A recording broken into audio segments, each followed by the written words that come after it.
आदरणीय MP सिंह जी का प्रेरक अभिभाषण हमें बहुत कुछ पुनर्विचार करने के लिए बाध्य करता है।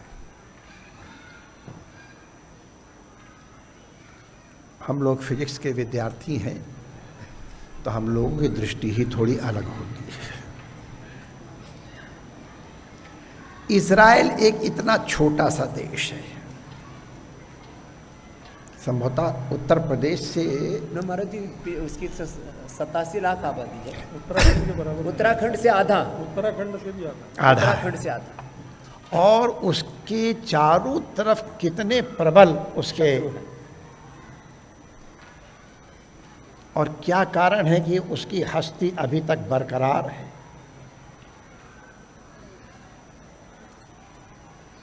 कोई ना कोई तो हेतु है। जिस समय इज़राइल की स्थापना हुई है उस समय हिब्रू भाषा के जानकार शायद इतने नहीं थे, गिने चुने 10 नहीं थे, लेकिन तो भी उन्होंने अपनी राष्ट्रभाषा हिब्रू रखी है।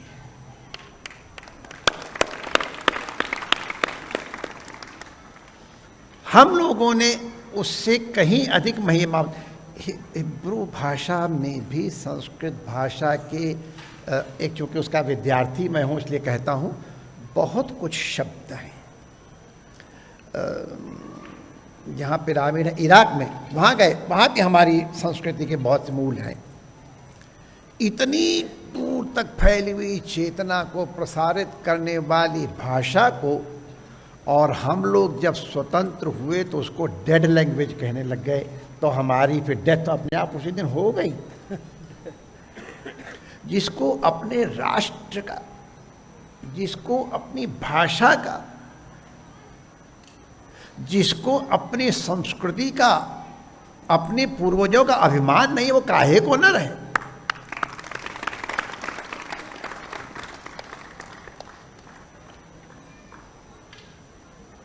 आज इज़राइल में हिब्रू भाषा में क्या नहीं उपलब्ध है। वहाँ के आदरणीय रवि महोदय, रविगण आते रहते हैं तो हमसे चर्चा, कितनी इंटेलिजेंट है माय डियर, हमको जरूर, हमको अच्छा लगता है। हमारे जब इन्फीरियरिटी कॉम्प्लेक्स उनके सामने जागृत हो तो मैं खुश होता हूँ, यहाँ इनसे सीखने लायक। तो हमको अगर अपनी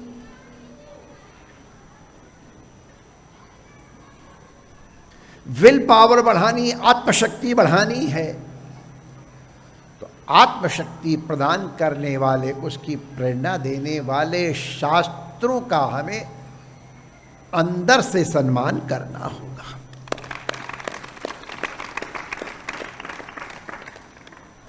हमने शिक्षा को सबसे अधिक उपेक्षित विभाग बना दिया।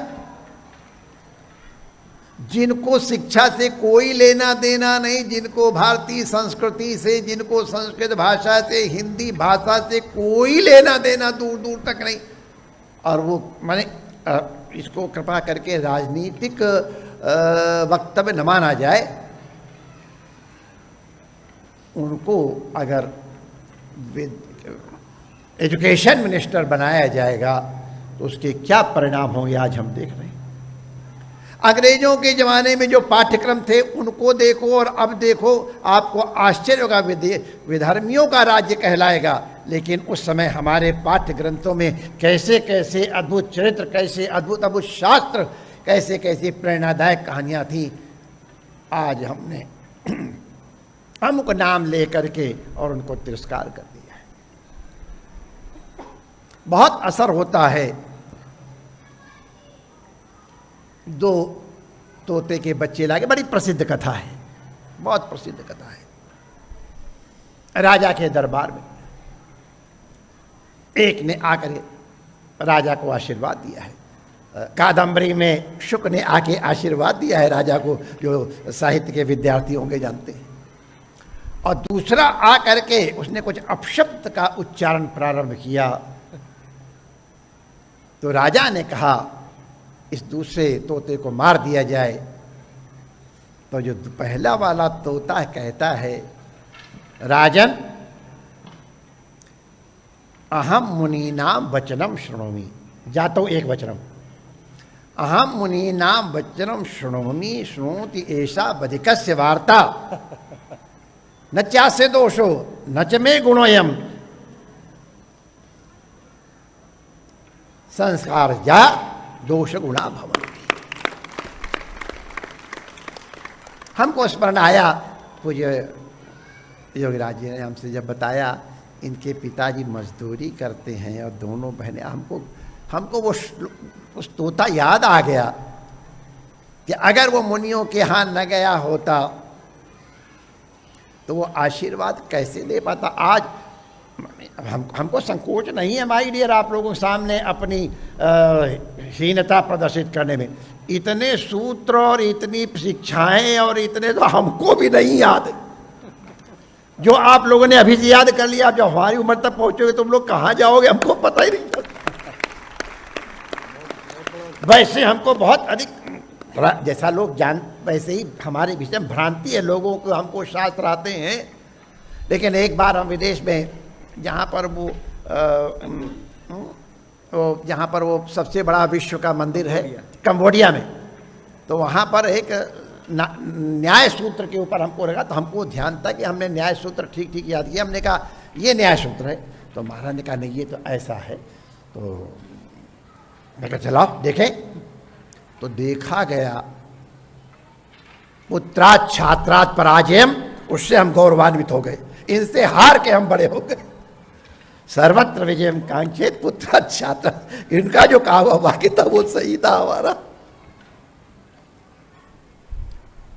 जब पुत्रात छात्रात पराजयम की बात आई तो एक ज्योतिष की घटना भी आर्यभट्ट वाली सुना देंगे। ये आप लोगों को प्रेरित करने के लिए कह रहा हूं। आर्यभट्ट का जन्म जब हुआ तो उनके पिताजी भी बहुत बड़े ज्योतिषी थे, बहुत बढ़िया गणित थी। और ये मैं आप लोगों को बता दूं, जितनी सूक्ष्म गणित हमारी है, अभी तुम्हारी फिजिक्स वहां तक सूक्ष्मता तक नहीं पहुंच पाई। हम कितने कितने मिलियन पॉइंट तक जाके करेक्ट कर लेते हैं, उसके जबकि हमारे पास प्रमाण है। तो इसका मतलब नहीं क्या फिजिक्स का कमजोर चीज बहुत, उससे हमको बहुत लाभ हुआ, हमें लाभान्वित हो रहे हैं। लेकिन महिमा हम गणित की बता रहे हैं। हमारे ज्योतिषी ने कहा महाराज हम आपके एक एक सेकंड की घटना बता सकते हैं, आपका जन्मांक यदि सही हो तो गणित के द्वारा। तो आर्यभट्ट के पिता ने जिज्ञासा होती कि मेरा पुत्र कैसा होगा, तो उसने धाय से कहा जब बेटा पैदा हुए तो एक नींबू बाहर फेंक देना। कोई घड़ी तो थी नहीं उस समय, इस तरह घटिका होती थी या तो जल की या फिर रेत से गिराने वाली, यही सब और भी कई साधन, सूर्य घड़ी से इत्यादि। तो कहा ये नींबू तुम बाहर फेंक देना। तो नींबू बाहर आया और उसके हिसाब से गणित करने पे कि लगा ये बालक तो हमारे कुल का नाश करेगा। और आर्यभट्ट के पिता ने उसको एक टोकरी में रख के जल में प्रवाहित कर दिया।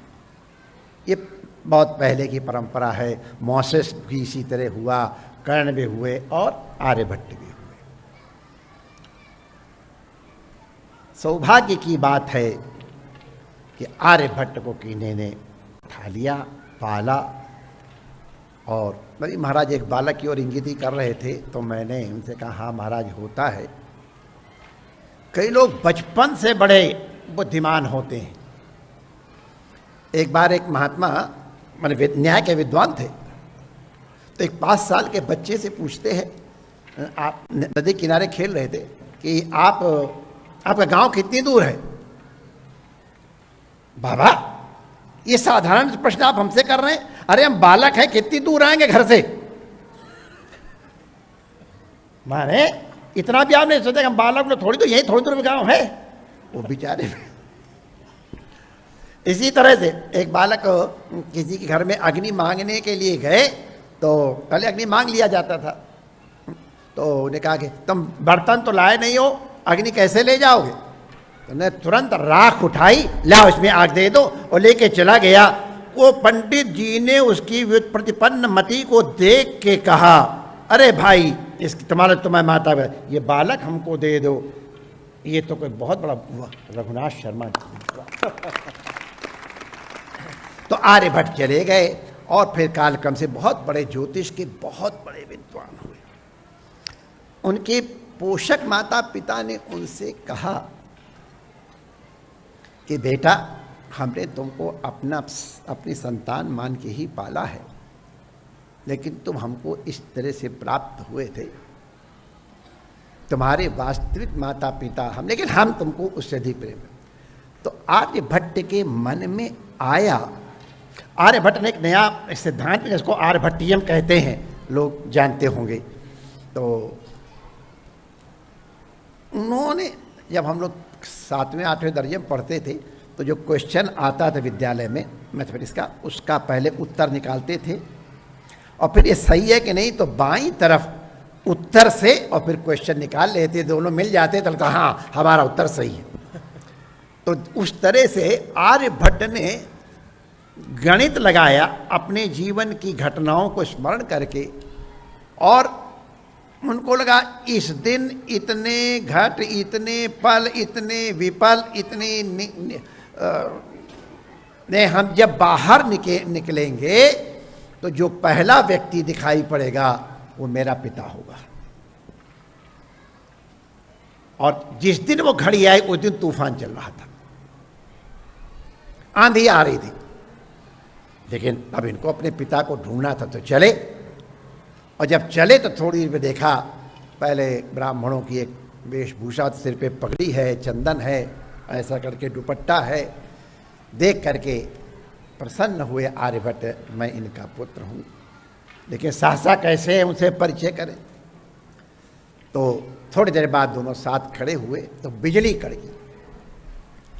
बिजली कड़की तो आपस में प्रश्न हुआ, ये बिजली कहाँ गिरेगी? आर्यभट्ट के पिताजी, अभी उनको मालूम नहीं है, लेकिन उन्होंने कहा वहाँ गिरेगी। तो आर्यभट्ट ने कहा, आर्य वहाँ नहीं, यहाँ गिरेगी।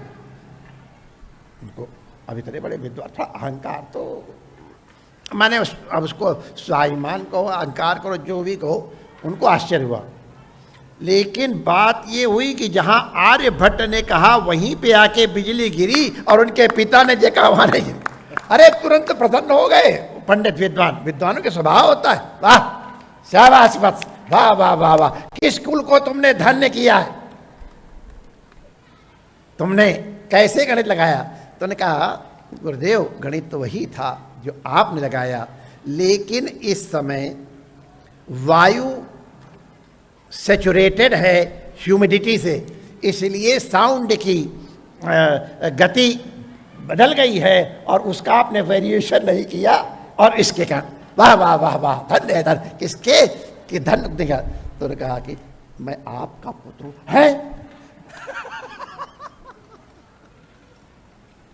पहले तो बड़े प्रसन्न में जाएगा, ये तो हमारे कुल का नाशक है। तब उन्होंने कहा, पिताजी आप घबराए नहीं, मैं आपका कुल का नाशक नहीं हूं।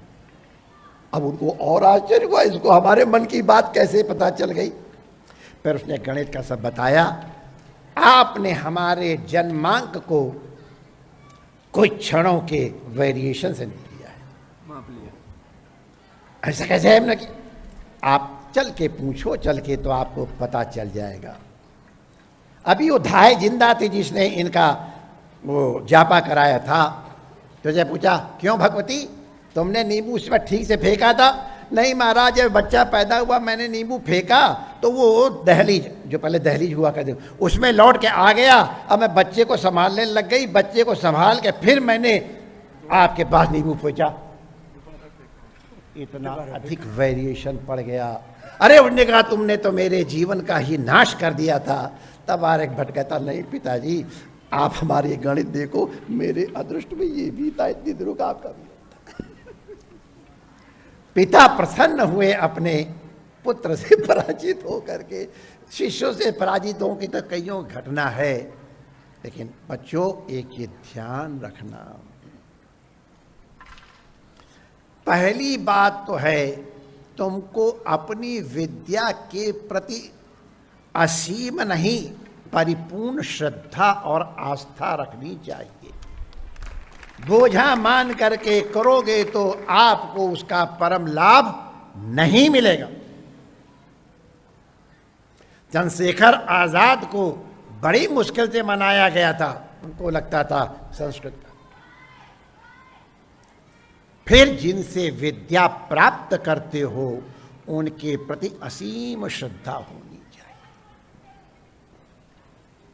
गुरु शुश्रूषया विद्या, दूसरे जो विकल्प हैं इसी विकल्प के ऊपर आधारित है, इसलिए उनका मैं नामोल्लेख नहीं कर रहा हूं। जब तक अपने गुरु के प्रति अनंत श्रद्धा नहीं है तब तक अक्षर ज्ञान तुम्हें भले हो जाए, विद्या की प्राप्ति तो गुरु के आशीर्वाद से होती है। बस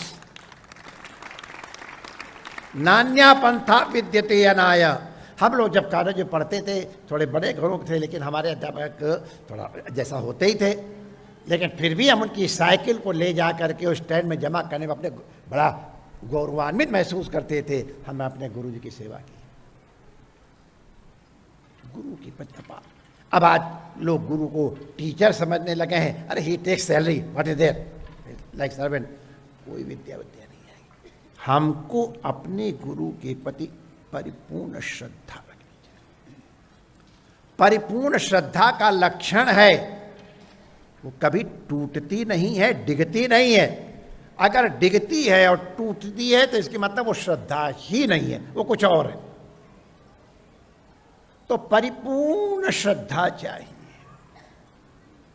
दोष दर्शन आंखों में होना ही नहीं चाहिए। गुणों से गुणेश दोषाविष्करणम तो बहुत दूर है। खुद आचार्य कहते हैं यदि हमारे कोई ऐसे कर्म हो तो वो तुम मत सीखना। हम मनुष्य हैं, हम में कुछ न कुछ कमी हो सकती है। हमारे जो अच्छे कर्म हैं वो बच्चों तुम जाके सीखना और उनका आचरण करना। हमने तुमको बहुत कुछ सिखा दिया है, लेकिन समाज में जो सम्मानित हैं, विद्वान हैं, चरित्रवान हैं, वो तुमको हमारा स्थान जो हमसे प्राप्त है वो प्राप्त होगा। कभी इस तरह की कोई समस्या आए, शास्त्र में उसका समाधान तुमको न मिले, तो ऐसे महापुरुषों के पास जाकर के उनके आचरणों को श्रद्धापूर्वक देखना और यथा ते वर्तेरन तथा त्वम वर्तेथ, तुम उस तरह का वर्तन करना। और फिर शुरू में कहते कि अब बिना सत्य के, बिना ब्रह्मचर्य के, बिना संयम के विद्या का आधान नहीं होता है। इतनी भूमिका के बाद मैं अब अपने विषय पे आता हूं। तुम लोगों का कितना बड़ा सौभाग्य है।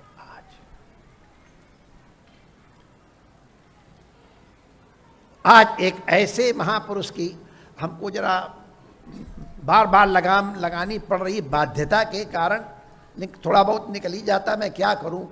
ऐसे जीवंत महापुरुष की छत्र छाया में तुम्हें रहने का सौभाग्य मिला है। हमको नहीं लगता है तुम्हारे किसी पुण्य का प्रभाव है, ये तो जरूर ईश्वर की कृपा है। बिना ईश्वर कृपा से ऐसी विभूति की सनिधि नहीं प्राप्त होती।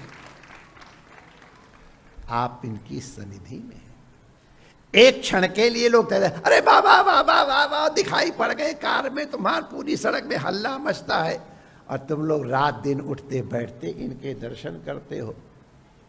हमारे फिजिक्स वाले बताएंगे कि हर बॉडी का या हर जहाँ एनर्जी का सोर्स है उसका एक न एक क्षेत्र होता है। उसको फील्ड कहते हैं, magnetic field, light field, electric, इनका इन सब का फील्ड होता है। हम लोग अंग्रेजी में इसको ऑरा कह देंगे, इनका कितना बड़ा ऑरा है ये हम लोग देख रहे हैं। एक कुटिया से लेके बकिंघम पैलेस तक वियोग को पहुंचाने की एक जनरेशन में, what generation, in few years, योग को कहां से कहां पहुंचा दिया, ये किसी मनुष्य के बस की बात है? बड़े बड़े योगी पहले हुए हैं, ऐसी बात नहीं है कि नहीं हुए, लेकिन ये एक बहुत बड़ी बात है। और इतना होने पर जिसको 4 आदमी प्रणाम करने लगते हैं, मैं देखता हूँ आजकल के महात्माओं को तो ऐसे ऐड के खड़ते, उम्मीद करते मैं भी उनको दंडवत करूँ, तो मैं कर भी देता हूँ, मेरा क्या बिगड़ता है। लेकिन ये नम्रता भरी सभा में साष्टांग प्रणाम करना, तो विद्या ददाति विनयम, ये पहचान है, आप लोग अपने लिए ध्यान रख लो। जो जितना विद्वान होगा उतना विनयी होगा, ये लक्षण है। विद्या ददाति विनयम, जिसमें विनय होगा उसमें सारे के सारे गुण, अब वो सिमिट सिमिट जल भरई तलावा, जिम सद्गुण सज्जन पही आवा। जहां नम्र धरती नम्र होगी वहां अपने आप जल एकत्रित हो जाएगा, जहां नम्रता होगी, विनय होगी, वहां सद्गुण अपने आप आ जाएंगे। बौद्ध धर्म में इसकी बड़ी महिमा है, विनय पिटक करके इतना बड़ा ग्रंथ ही लिख दिया गया। तो इसलिए विनय संपन्न बच्चों रहना, आहार विहार का बहुत ध्यान रखना। आहार जैसा जाएगा, जैसा हमारा विहार होगा, जैसा खाओगे अन्न वैसा बनेगा मन, जैसे पियोगे पानी वैसे बनेगी वाणी। ये आपको संकेत किया जा रहा है। यहाँ तो हर प्रकार से दिव्य वस्तु प्राप्त हैं, लेकिन मैं रहा हूँ तुम लोगों के साथ, तो मुझे मालूम है जब भोजन आता है तो कैसी कैसी दृष्टियाँ होती हैं हम लोगों की, हमने वो भेद देख रखा है।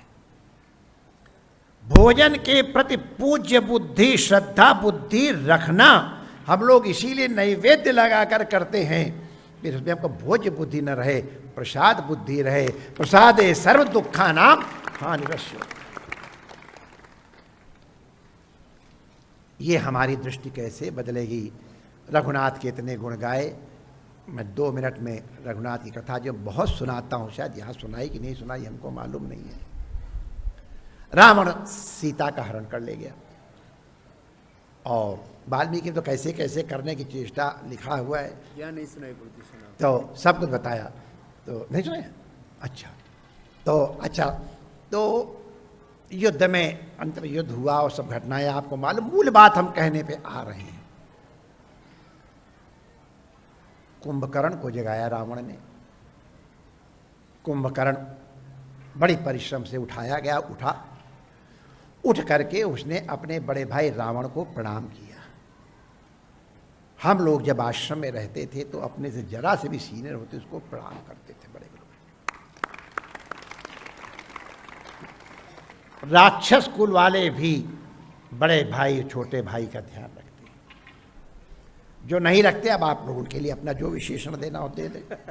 तो प्रणाम किया, रावण से प्रणाम करके जलपान पीछे नहीं, पहले भाई भैया जलपान कर लो, तो जलपान कर लिया। अच्छा बताओ, इतने लाख वर्ष हो गए, आपने कभी हमारी 6 महीने की नींद डिस्टर्ब नहीं की है, अब क्यों डिस्टर्ब की है, क्या कारण हो गया?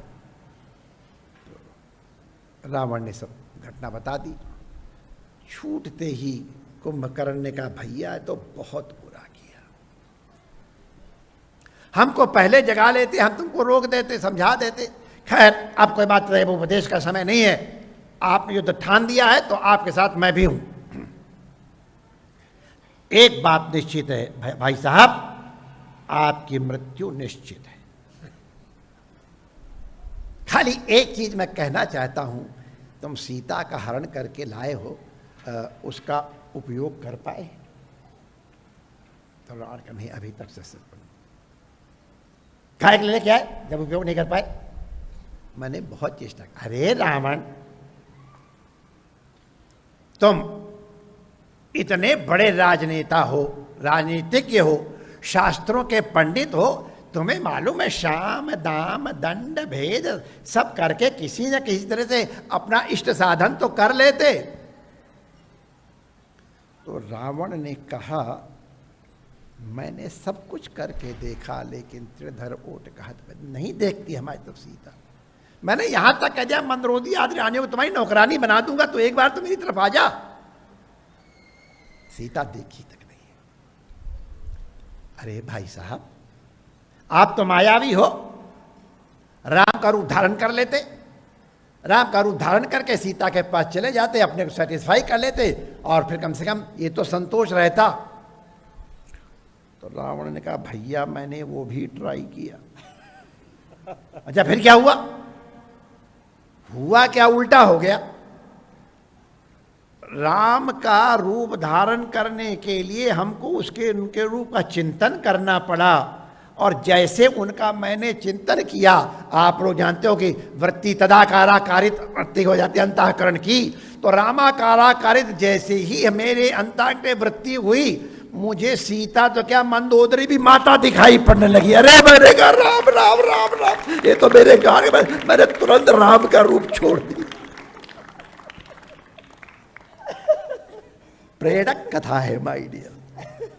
हम लोग दर्शन के विद्यार्थी इसको बहुत सुविधा समझ सकते हैं। संसार हमारी अंतःकरण की वृत्ति के अनुरूप ही दृष्ट होता है। सृष्टि नहीं बिगड़ी माय डियर, हमारी दृष्टि बिगड़ी है। सुधारना है, अपनी दृष्टि सुधारना पड़ेगी। जहां राम तहां काम नहीं, जहां काम तहां राम। राम अंतःकरण में आते ही रावण का भी चित्त पवित्र हो जाता है। इसलिए रामाकाराकारित वृत्ति हो, इसके लिए इन महापुरुषों का अनुग्रह हमको निरंतर प्राप्त होता है। ये राम के जन्म महोत्सव के दिन हम प्रेरणा लेते हैं। हमारी रामाकाराकारित वृत्ति होती, अंतःकरण तदाकाराकारित होके फिर इंद्रिय प्रणाली के द्वारा जिस विषय देश में जाके उसको रामाकाराकारित करेगा, तभी अधिग्रहण करेगा। इसी को तुलसीदास जी ने बड़े आराम से कह दिया, सिया राम मैं सब जग जानी, करूं प्रणाम जोड़ जुटानी। सिया राम सब निज प्रभु मैं देखें, जगत कासन करें विरोध। दुनिया में राम राज्य किसी नियम से, किसी कानून से, किसी दंड विधान से नहीं होगा। ये जब भी होगा वो अंतःकरण के परिवर्तन से होगा, और ये अंतःकरण परिवर्तन का एकमात्र सूत्र जो हम यहाँ देख रहे हैं, ये उसका मूल सूत्र है। ये और अधिक से अधिक रूप में जन जन में विकसित हो, देश के भाग हर भाग में विकसित हो। कितना कहेंगे, इनके पिता मजदूरी करते हैं और इनकी बिटिया हमको उपनिषद सुना रही थी, हमको भी नहीं आ रहा था, वैसे से धीरे धीरे देख रहा था कि कौन बोल रहा है। वाह! तो ये केवल संस्कृत भाषा नहीं है माय डियर, हमारे सारे के सारे पुण्य शास्त्र इस भाषा में। उनकी व्याख्या, उनको समझना षष्ठी प्रथमा के विद्यार्थी से संभव नहीं है। इसीलिए हमारे यहाँ भाष्य हैं, फिर उनके टीका हैं, वृत्ति हैं, फिर उनके ऊपर और टीकाएं हैं, क्योंकि अर्थ स्पष्ट नहीं होते हैं। अब तत्त्वमसी वाक्य के ऊपर यही कह के मैं अपनी वाणी को विराम दूंगा, आप लोग समझ लो। तत्त्वमसी के वाक्य का हम लोग अर्थ जानते हैं, जो बहुत प्रसिद्ध है, लेकिन अब तत्व अव्यय पद है। अगर तेन त्वम असि करें तो क्या होगा? कर सको खंडन? तेन त्वम असि, तस्मै त्वम असि, तस्मात् त्वम असि, तस्य त्वम असि, तस्मिन् त्वम असि। कौन सा सही बता? सारे सही है, लेकिन हमारे लिए कौन सा सही है ये हमारे गुरुजन बताते हैं। इसलिए भाष्य, इसलिए टीका, और इसलिए ध्यान करना। आज संप्रदाय शब्द गाली बन गया है। गुरु परंपरा से प्राप्त जो अनुग्रह है शास्त्र का, वही संप्रदाय है। संप्रदाय अनुसार ही शास्त्र का ज्ञान करो और फिर उसके अनुसार आचरण करो। तुम्हारा पहले माय डियर अपना मंगल कर लो, और फिर इसके बाद जगत मंगल करने की कोशिश करना। अपने को जगत मंगल अपना हुआ नहीं, जगत मंगल करने लग गए तो राधे राधे हो जाएगी। तो पहले अपना कल्याण करो, हवाई जहाज में कहते हैं पहले अपना ऑक्सीजन मास्क लगाओ और फिर पड़ोसियों को लगाओ। तो इसलिए बच्चों, पहले आत्म कल्याण के पथिक बनो। आज हम बहुत वर्ष हम नवमी के दिन निकलते नहीं निकलते हैं। आज कुछ इस तरह की बात हुई तो हमने कहा जबरदस्ती ये वहाँ का वार्षिकोत्सव है और बड़ा आग्रह रहता है माई डियर का कि महाराज जी के, मैं कहा मैं तो नवरात्रि में निकलता ही नहीं हूँ। आज मैंने निकलने की व्यवस्था, मैंने कहा माई डियर मैं आ जा रहा हूँ, तो कै बजे तक आऊँ क्योंकि हमारा नाटक इतने बजे तक है। उन्होंने कहा आप आ जाओ, हम लेट करेंगे। तो हमने कहा चलो हम आ जाएंगे। मैंने कहा पो भेज देना जिससे मैं आज पहुँच जाऊँ जल्दी से। नहीं तो बाबा ने पो भेज दिया हमको। तो उस पो सारे हम जल्दी से तुम्हारे पास आ गए, वरना और क्या रानी थोड़ा काम में लगे, लेके पास पो नीचे पिछड़ गए। तो बाबा के पो की कृपा से हम प्यारे बच्चे तुम लोगों से मिलके बहुत प्रसन्न होते हैं, बहुत प्रसन्न। यहाँ हमको बड़ा आत्मीय वातावरण लगता है, क्योंकि बहुत दिनों तक हम तुम्हारे ही जैसे, अरे तुम्हारे जैसे कहाँ धरे हैं, हम ऐसे तो कभी नहीं रहे जैसे तुम लोग अभी हो। हमारी उम्र तक आते आते तुम लोग क्या बनोगे हमको पता नहीं चलता। देखे न जानी मैं, देखे बहुत तुमसे आत्मीय संबंध है। संन्यास के समय हम यहाँ आए थे, वहाँ यज्ञशाला में बैठे थे, आप लोगों को बाबा ने कहा था इनको आशीर्वाद दो। उस संबंध से बाबा का भी संन्यास दिन, हमारे रघुनाथ का और इसकी स्थापना दिवस का भी, तो इसमें हमको अवसर मिला। तो हमने कहा, मैंने कोई पराए घर में थोड़ा जा रहे हैं, अरे माई डियर मैं आना चाहता हूँ, क्या नाटक है? तो कहा इतने बजे तक, तब क्या होगा? मैंने कहा क्यों, बात क्या? मैंने कहा 1 बजे तक तो मैं फंसा हुआ हूँ, जैसा बाबा बता रहे थे। कहा 2 बजे तक कर देंगे। अरे मैंने कहा मैं फिर आ रहा हूँ, चलो। अब हमें क्या पता था कि 2 बजे के, अब 4 के 4:30 बज रहे, तुम लोग भी भूखे प्यासे बैठे हो और क्या कहें, मिले तुम लोग अच्छे हो, हमारे लिए कोई दूसरे शब्द प्रयोग कहा है, बाबा बंद नहीं कर रहा है। जितनी बातें कही हैं विश्वास करो, तुमको अपना मान करके कह रहा हूँ, अत्यंत आत्मीय भाव से कह रहा हूँ, हित चिंतक की भांति कह रहा हूँ। अन्यथा इतने शब्द प्रयोग करने की हमारी आदत नहीं। पूज्य ज्ञानानंद जी जानते हैं, बस 2-4 शब्द कह करके और मैं निपटा देता हूँ। लेकिन हमारे सामने जो कुछ ऐसी बढ़िया रामायण का रूप दिखाया, तो हमने सोचा कि इसी में हम भी 2 शब्द जोड़ दें, तो हमारी भी उसी में वो 4 सवार घोड़े पर बैठे थे और एक थोड़ा छोटे वाले वाहन पर बैठा था। तो आप लोग कहाँ जा रहे हैं? तो घोड़े बैठे वाले थे, जो उस वाले बैठा, हम 5 सवार दिल्ली जा रहे हैं। तो हम भी उस सवार में हो जाए, गिनती अपनी गिना लेंगे। बहुत प्रसन्नता हुई। हम आप सबका सम्मान करते हैं प्यारे, तुम लोगों को तो मैं मंगल कामना ही कर सकता हूँ, लेकिन पुनः स्मरण कराऊंगा, किसी भी कीमत पे अपने चरित्र का अवमूल्यन मत होने देना। अगर चरित्र का अवमूल्यन हो गया तो तुम्हारी स्थिति कहीं नहीं बनेगी। और ये यहाँ पर बहुत तुमको सुविधा से प्राप्त है, इसका पूरा लाभ लो। अगर कहीं कुछ मन में आए तो बैठ करके, मैं तुमको सिखा दे रहा हूँ, कहीं किसी पेड़ नीचे बैठ करके बाबा का ध्यान ऐसे कर लेना, बाबा मेरा मन इस समय खराब हो रहा है, मैं ऐसे जा रहा हूँ, बाबा प्लीज़ ठीक करो। बाबा के सामने कह रहा हूँ, बाबा तुम्हारे मन को ठीक कर देंगे, नोट कर लो। जय श्री कृष्ण।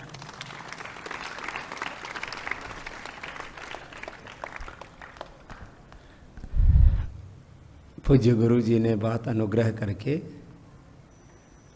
बहुत आत्मीय भाव से, एकात्म भाव से, जैसा श्रद्धेय गुरुदेव ने कहा, अपने पूरे पतंजलि परिवार के लिए, जैसा गुरु जी महाराज कह रहे थे, सभी महापुरुषों को अपन गौरव देते हैं, उनके प्रति श्रद्धा भक्ति रखते हैं, लेकिन पतंजलि के साथ जो भी अपने गुरु महापुरुष जुड़े हुए हैं, उसमें अपने सबसे बड़े गुरु पूज्य गुरुदेव महाराज, और उनको पूरे पतंजलि के सभी छोटे और बड़े बालक अपने गुरु के रूप में, अपने अभिभावक के रूप में, अपने मार्गदर्शक के रूप में उस अपने भागवत सत्ता के प्रतिनिधि के रूप में गुरुदेव को देखते हैं और इसी श्रद्धा से, इसी विश्वास से, इसी कृतज्ञता से, इसी भक्ति से सब हम गुरुदेव को सुनते हैं और हम कुछ कहने के लिए हमारे पास शब्द नहीं हैं, क्योंकि वो यदि साल में भी ऐसे तो मुझे तो बीच में आके वहाँ रमन रेती में जा कर के साल में 1 या 2 बार मेरा जाना हो जाता है। और देवप्रयाग के भी ये बालक आपके यहाँ गए हुए गुरुदेव सब जा करके वहाँ। हाँ, तो अब बार गए थे, एक बार दूसरे छोटे बच्चे गए थे। हाँ, छोटे बच्चों को भी भेजा था। वो छोटे छोटे थे ना आपके पास, तो ये बड़े हो गए ना वो ये बड़े वाले हैं देवप्रयाग वाले, और वो छोटे वाले हरिद्वार से गए थे पूज्य साध्वी देवमयी जी के साथ। हाँ, और ये देवश्रुति जी के साथ गए थे। तो अब ये जो बाकी जो बालक बच गए हैं, फिर बीच बीच में साल में 1 बार आपको रमण बिहारी के दर्शन करवाते रहेंगे।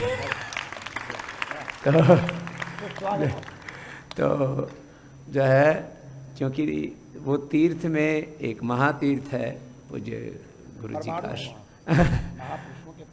तो वहाँ फिर बीच बीच में दर्शन होते रहेंगे, आपको मार्गदर्शन मिलता रहेगा। जो गुरुदेव ने आज बोला है हम उसको जिएंगे पूरी प्रामाणिकता के साथ, ऐसे संकल्पित होकर के आज के अनुष्ठान को, जैसे गुरुजी ने कहा, तो मैंने घड़ी की तरफ देखा ही तो सचमुच जो है 4 ही बज गए गुरुजी। तो आज के इस उत्सव को आज यहीं पर विराम देते हैं। ओ